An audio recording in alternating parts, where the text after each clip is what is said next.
Well, a little shy, but we're happy to have you, everybody here. This is our 50th county in Iowa that we visited. So we're halfway home, but you know, we're having fun doing it. The kids are having fun doing it. On this trip, we came in from Wisconsin because we were there for the Republican debate on Wednesday night, and we stayed over there, and then we came to Iowa on Thursday evening, and we went to Northwest Iowa, but on the way we stopped in Dubuque and went and did an event at the Field of Dreams baseball movie site. So they got to play there. They got to run around the bases. They got to do that. They got to have a lot of fun, and then they've been on the bus tour with us the last 2 days. So they will have ended up hitting, I think, 14 counties just in the last 2.5 days here in Iowa. So we're having fun. Okay, they're going to go back to the bus.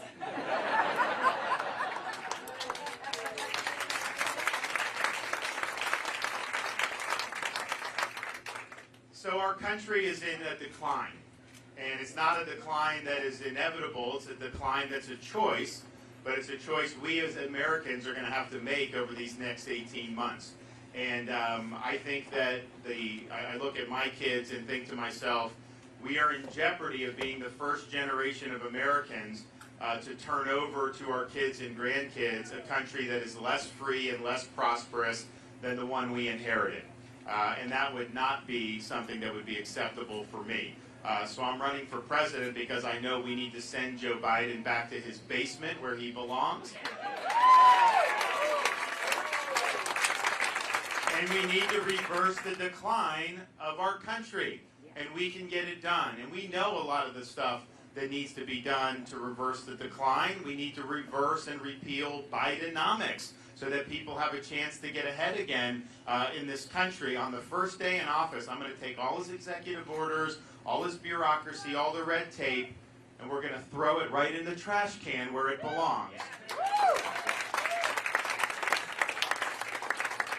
But we can't be successful as a country when families that are working hard, doing everything right, can't afford a house, can't afford a car, the grocery prices double, and they can't get ahead. Meanwhile, Hunter Biden can somehow make hundreds of thousands of dollars on these lousy paintings, and he's lining his pockets with a lot of different ways while everybody else is struggling. But I think it shows what the vision of Bidenomics is he's pursuing the left's political agenda.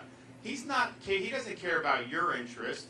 He doesn't care that people are going to have lower standards of living. If that's the price for him to do what he wants to do with all these other things, then he's going to do it. And that'll stop on January 20th, 2025. We're going to have an economy that focuses on families, focuses on small businesses, senior citizens. That's where you're going to work as Americans or not. So we're going to get that done. And part of the ways you do that is you recognize what got us into some of these problems to begin with. The fact is that a lot of this was government created, these problems. You go back to March of 2020 with Fauci and the COVID lockdowns and all the money they borrowed and printed and spent. You can't just do that and not have something negative happen. So of course you were going to get inflation. Of course you were going to have economic problems. And so these folks really caused this. And the thing is the people in D.C. are doing just fine. 5 of the 8 wealthiest counties in our country are suburbs of Washington, D.C. I don't know how that happens because they're not really producing anything. Maybe mountains of debt and a lot of hot air. The reason why that's happening is because the politically connected benefit from these policies and the rest of the American people end up paying the bill. And so we're going to hold the big spenders accountable in Washington. We're not going to let them spend this country into oblivion any longer. You have to make decisions for your family to make sure your budgets work, and these politicians need to start doing the same thing. So we're going to hold them accountable as President of the United States. We're also going to lower gas prices by opening up all our energy resources here in the United States. We have all these great resources, and Biden basically is pursuing a Green New Deal. That means people will pay more, and you actually would have paid a lot more. He got rid of a lot of the strategic petroleum reserve, that was not the use for it, but he knew that people were going to be upset if the prices went even higher, so that artificially kept it lower than what it would have been. But you're going to, I think in the last like 3 weeks, gas has gone up a lot. I think you're probably going to see that happen even more, but that's intentional. They are intentionally imposing pain on people so that they can pursue an agenda. I'm not even sure about this agenda because, China, they do whatever they want, all this stuff, so it doesn't even make sense, but that's what they want to do. So we're going to open it up, and it's going to make a big difference, not just for people's personal situations and family budgets. It'll be good for business, it'll be good for jobs, but it will be good for our national security. Biden's policies empower Russia, Iran, and China. Our policies to be energy dominant will hurt Russia, Iran, and it will hurt China. And that's what you call being America first by focusing on utilizing our resources. So that'll be something that we'll do very, very quickly. We are also going to be the president that finally brings the issue of our southern border to a conclusion. We are going to solve the problem. We're not going to talk about it anymore. We're going to act. And that involves, it's got to be a day one issue. We'll declare it a national emergency on day one. We're going to marshal all available resources to the border, including the U.S. military. Yes, we will build a border wall, but we're also going to take action, policy action, to stop the invasion of people trying to come. But we are going to hold the Mexican drug cartels accountable for what they are doing. They are responsible for sex trafficking into this country, human trafficking into this country, and bringing in enough fentanyl to kill many millions of people, but that does kill tens of thousands of Americans each and every year. I've been able to meet a lot of these, they're called angel moms.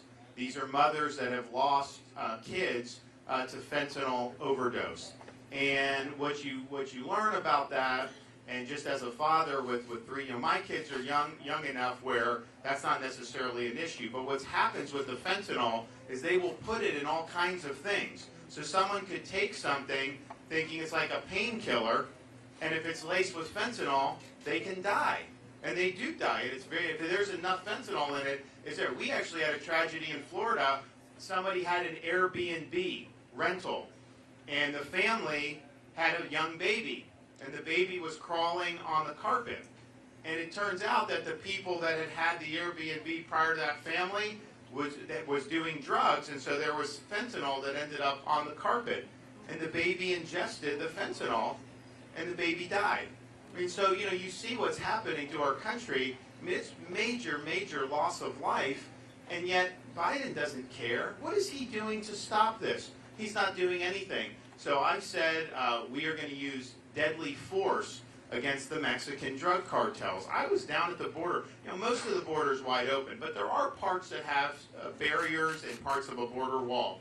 But even in those parts, the cartels will cut through the wall, and they will bring product in that way or smuggle humans in that way.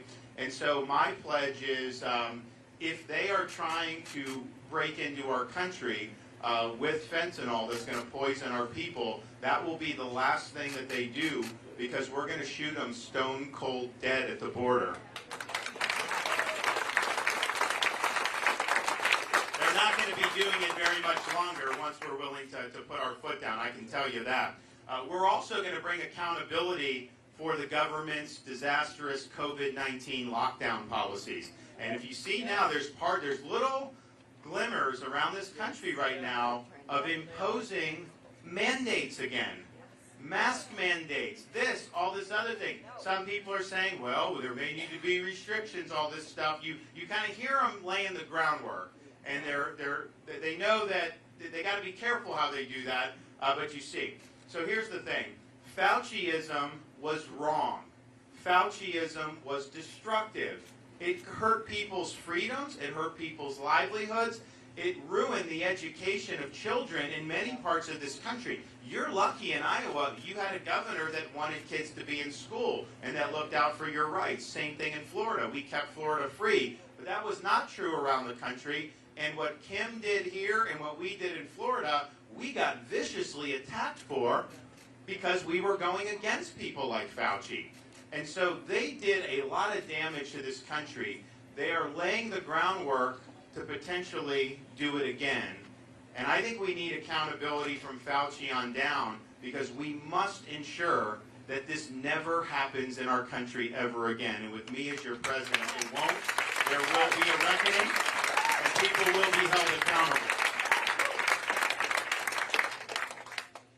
As a veteran, one of the things that's frustrating is you've got a lot of people in the veteran community who honestly, would typically want their kids, grandkids following in their footsteps, but now they say they would not want their kids or grandkids to join today's military. Why?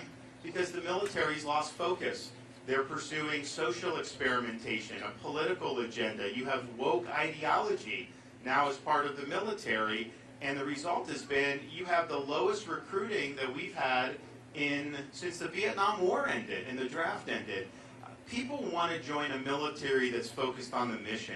And when they're talking about pronouns and drag queens and all this other stuff, first of all, China's laughing at us when they see some of this nonsense. But that is not what you do. And what I learned being in the military, we did a number of different things, but one of the things I did, we deployed in Iraq. I got assigned to serve alongside U.S. Navy SEALs in Fallujah, Iraq. It wasn't exactly the Four Seasons at that time in the war. And you go, and everyone may have their own views on different things. You may have different backgrounds, may have your own personal agenda, but you check all of that at the door when you put the uniform on. You put the uniform on and you're focused on putting the mission first, because if you don't, if you're distracted, if you're not disciplined, people could die.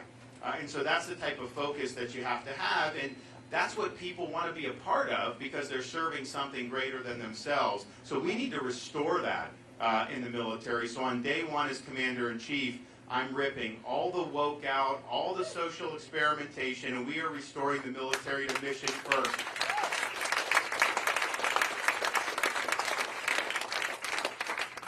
We're also going to restore the proper understanding and functioning of the U.S. Constitution. Our founding fathers did not create 4 branches of government. They created 3, and yet we now have this administrative bureaucracy that's become a 4th branch of government.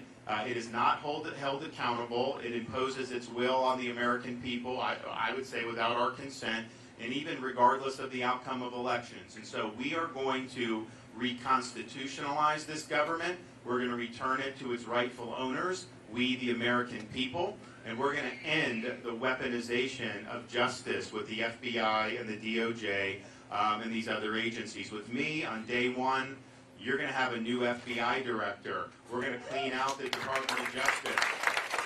We're going to ensure that there's a single standard of justice. Imagine you have parents going to a school board meeting and they are pursued by the FBI. If that happens when I'm president, those people will be fired. When you have FBI working with big tech to censor, quote, misinformation and censor speech, that won't happen with me, but if it ever did, those people will be fired. We are going to hold people accountable.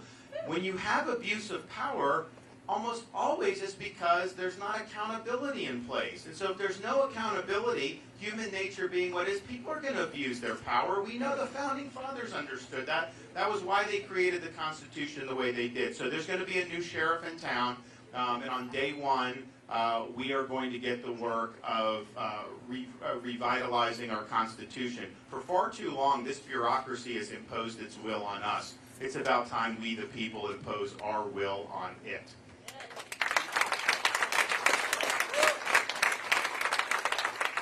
So we know what needs to be done. Some people are pessimistic and they say, well, can it be done? Maybe we're too far gone that we can't do it. And I think what we've done in Florida shows it can be done. Heck, what Iowa's done shows that it can be done. I ran for office. Most people that run, they make promises and they fail to live up to their promises. I mean, that's probably the norm 99% of the time. I made bold commitments to the people, and not only did we meet those commitments, we over-delivered on our promises. And we were able to create and usher in probably the most significant set of policies that has ever been enacted in the modern history of the Republican Party. I mean, from universal school choice to banning the purchase of land by the Chinese Communist Party, to getting rid of critical race theory in our K through 12 schools, to banning sanctuary cities, to sending illegal aliens to Martha's Vineyard, to supporting, to doing the heartbeat bill, to doing constitutional carry, cutting taxes by billions and billions of dollars, racking up huge budget surpluses. We've paid down almost 25% of our total state debt just since I've been governor. We eliminated gender ideology from our schools and fought Disney to be able to make sure that we protected our kids and protected our parents. We enacted a parents' Bill of Rights that says that parents have the fundamental right to direct the education and upbringing of their kids. And so on issue after issue, we not only delivered, we led the nation. And of course, during COVID, everybody in a position of executive responsibility, from the president to governors to mayors, had to make a decision about how you were going to handle it. And in Florida, we refused to let our state descend into some type of Faucian dystopia where people's livelihoods were destroyed and their freedoms were curtailed. We said people have a right to work, they have a right to operate businesses, kids have a right to be in school, and nobody can force you to take an experimental shot that you may not want. And we held to those policies even though we were criticized, and I was getting hammered more than any governor has ever been hammered before by the media, by the left, by the bureaucracy, even by people in our own party. And a lot of my supporters, like good supporters and friends of mine, are like, man, you're getting filleted, you got to do something different. I know you think you're right on all this, but everyone else thinks you're wrong, and so you got to figure out a way to do. But a leader is going to care more about protecting the jobs of the people that he represents than he does about protecting his own political hide. And I didn't know how it was going to work out politically, but I said, I'm going to look in that mirror and know that I did what I thought was right for the right reasons, and let the chips fall where they may politically. And as it happened, after going through months of this, people started to realize, you know what? The governor was right. It's better to have kids in school. It's better to have the economy going. And now Florida's in a situation where we've never done better as a state. Our economy's ranked #1 of all 50 states. We're ranked #1 in education by U.S. News and World Report. We lead the country in new business formations. We are #1 for net in-migration, #1 for fastest growing state, and our crime rate is at a 50-year low. So leadership matters, and leadership can deliver the type of results that we need for this country. And oh, by the way, my state had been a state that had been very closely divided politically for like the modern era, and most of these races were decided by 1 point statewide, including my first race. Well, we got to work, we led with boldness and conviction, and we won re-election not by 1 point or 32,000 votes. We won by over 1.5 million votes, an almost 20-point margin. It was the greatest Republican victory in a governor's race in the entire history of the state of Florida. And you only get that by getting people who didn't used to vote Republican to vote for us, for there. And I didn't do it by trying to be a pretzel, contorting myself, and trying to just stick my finger. I did it by leading boldly, delivering results, and attracting people to the success that we enjoyed. So that's what we need to do in terms of this next election. And we can talk about all these issues. None of it's going to matter if we don't win. We've got to be able to win. We've got to be able to win convincingly, and then we've got to get back to the get to the work of actually delivering for the American people. If this election is a referendum on Joe Biden's failed policies and our positive vision for how we reverse the country's decline, we are going to win, and we are going to win big. If the election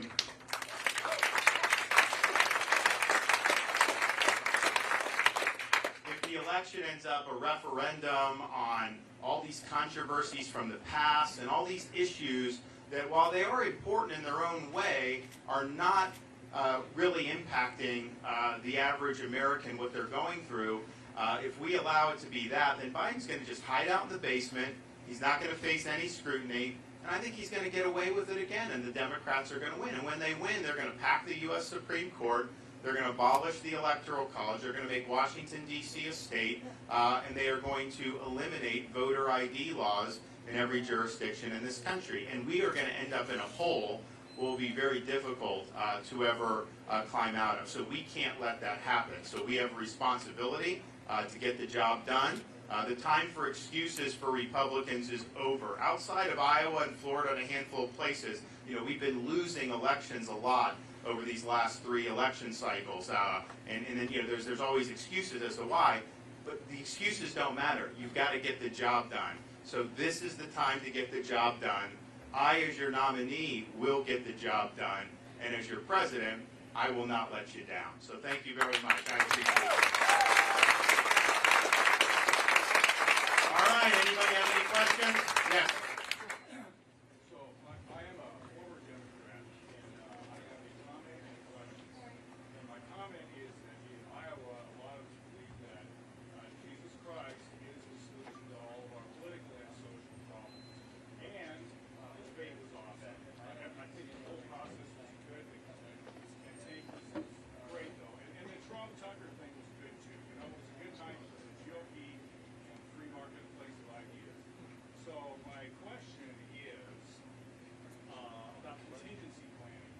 And it's uncomfortable that a lot of intellectual monkey mucks are talking about late-stage republics. And I wonder, is it possible that the Democrats are planning a civil unrest and maybe even a civil war? I hope it doesn't happen, but they've done so many shenanigans, including indicting a president over nothing.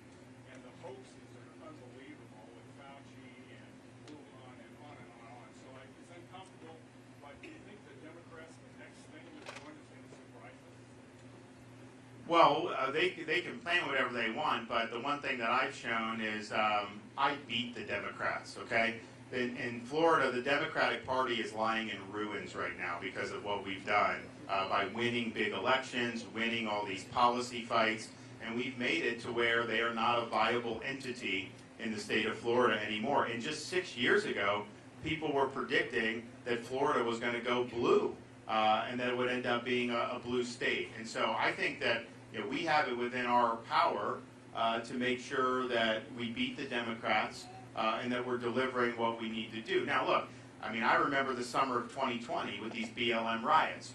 The fact of the matter is you had a lot of these leftist politicians that were egging that on. They would go out there, do it. In Florida, I called up the National Guard immediately. When I started seeing what was happening in Minneapolis, all these other places, we said very clearly, you are not burning down cities in the state of Florida. And if you want to test me, go ahead, make my day. We will make sure to hold you accountable. And we've now passed legislation that prevents local governments from defunding the police and then provides real strong penalties for rioting. Because in Portland, these guys would riot. They get brought in, they take their mugshot, slap them on the wrist, put them right back out again, and they do the same thing. That's not how it works in Florida. If you're rioting, looting, or you're engaging in mob violence, you're not getting a slap on the wrist, you're getting the inside of a jail cell, and we're going to hold you accountable. So we were able to put the kibosh on that.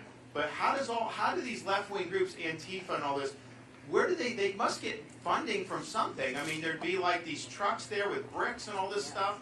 And so, you see kind of what you're up against on some of this, but we nipped it in the bud in Florida, and as president, I will never let American cities burn to the ground like what happened in Minneapolis. We will take action very swiftly because mobocracy and mob violence, like when that happens, that really, really goes to the heart of the social order. And Minneapolis, they're not going to recover for decades.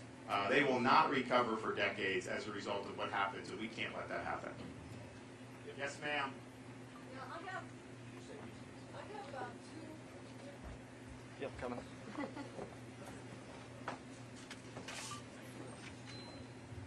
I have two friends who lost their young adult children to cannabis-induced psychosis. And so my question is about drug policy. If elected president, would you go along with the cannabis industry and legalize marijuana on the federal level, or deschedule it, or reschedule it? What is your opinion on that? Yeah, I would not legalize. I think what's happened is this stuff is very potent now. I think when young people get it, I think it's a real problem. And I think it's a lot different than stuff that people were using 30, 40 years ago. And I think when kids get on that, I think it causes a lot of problems. And then, of course, they can throw fentanyl in any of this stuff now. So we need, and drugs, the drugs are killing this country. If you look in these places, like I go to San Francisco I don't know, a month or two ago. And I've been railing against San Francisco because I read what's going on. I hear people that come to Florida tell me why they moved from San Francisco to Florida. But then when you actually see it, you drive in, within 5 minutes I see somebody defecating on the sidewalk in broad daylight. See these people out there using drugs in like an open air market right by the Nancy Pelosi federal courthouse, by the way, and doing it. And you see it and you're just like, you know, this is, it's like the society is just totally decayed, but so much of it is the policy is to really help these folks use drugs, and it's just a big, big problem. So I think we need to do whatever we can to keep our kids off of drugs. I think we need to really fight the fentanyl and all this stuff, and it just is what it is. Look, different states have handled the cannabis differently. Florida, we have medical, in our Constitution, we have medical marijuana. We enforce that. You know, we abide by it. But to take action now to make it even more available, I would not do that. And the places that legalized it, like Colorado and California, you know, the argument was, and honestly, it wasn't a crazy argument. Look, we know people are going to use marijuana. It is a drug. If you legalize it, then you can tax it, regulate it, and it's going to end up being safer for people. But what's happened in Colorado, the black market for marijuana is bigger and more lucrative than it was before they did the legalization. So the legalization, I don't think, has worked. Yes, ma'am. Oh. Yes? Yeah, this area is very agricultural, and in Iowa, we are an agricultural state. What happens when Biden reduces the estate tax to $1 million, and all of our years of working, we have to pay taxes? So I think you know, these family farms are an important part of America. I think we need to have policies that are helping families keep their farms passed along to generations. So I would just eliminate the death tax entirely for farms. I don't think we should have it. Yeah.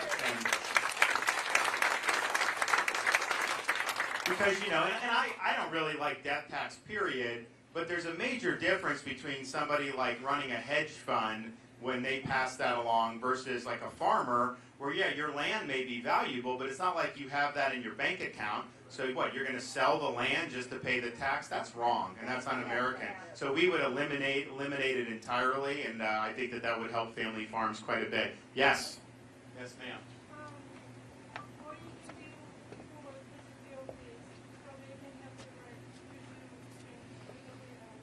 to Great. So the question is about anybody that has disabilities, and in Florida, you know, we're proud. We actually have, a part of our school choice program, parents can get scholarships for schools for students with unique abilities, and so we've got tens of thousands of students on scholarship where they are going to schools that are tailored for those disabilities, and then we've promoted employment opportunities in the state of Florida. So we have some of our greatest companies like Publix supermarkets. If you go to, how many of you spend time in Florida? Anybody here? Okay. If you spend time in Florida, you know when you need groceries, you go to Publix. It's like the staple in Florida. It's a great company. And you know, they make an effort to hire people that have unique abilities. And what they find is, I mean, these are folks that are very dependable. The morale of the workforce goes up because they're just really, really good people. And we want to continue to promote that. I mean, we think that that's really important. People can have, you know, everybody's different, everybody's unique, but everybody has the ability, you know, to live a fulfilling life. And so what we've done in Florida, I think, should be done around the country. Yes, ma'am. My name is Constance Deonda. I'm from Mason City, Iowa. I'm going to be running for school board, and I'm following in your footsteps and talking to the school board about getting rid of the obscene books. And if it were not for our governor that we passed the law here in the legislature to remove those books, our school board would still have those books on the shelves. They've only removed 19 books so far, and I'm going to be holding them accountable to remove, because I gave a list of 100 books to the school board to be removed. But I've been like the Lone Ranger, you know, the only one attending school board, and what is your advice? What can I do to involve more Republicans in running for local office? Because again, we went to a park board meeting to protest that they were having a drag show in Mason City, and the park board voted yes to allow them to have it. So we need to get more people involved And what is your advice to get more people involved on the local level?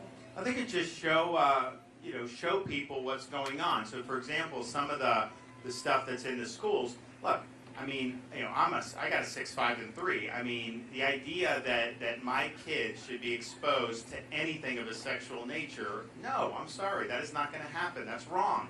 And yet you have movements to be able to inject things about telling a first grader that they can change their gender or that they were born in the wrong body.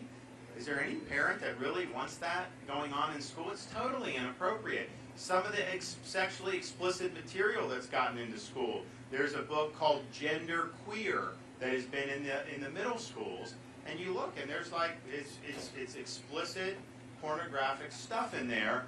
And why is that something that's appropriate to be in school? And so you have adults that are trying to shove adult material in front of our kids.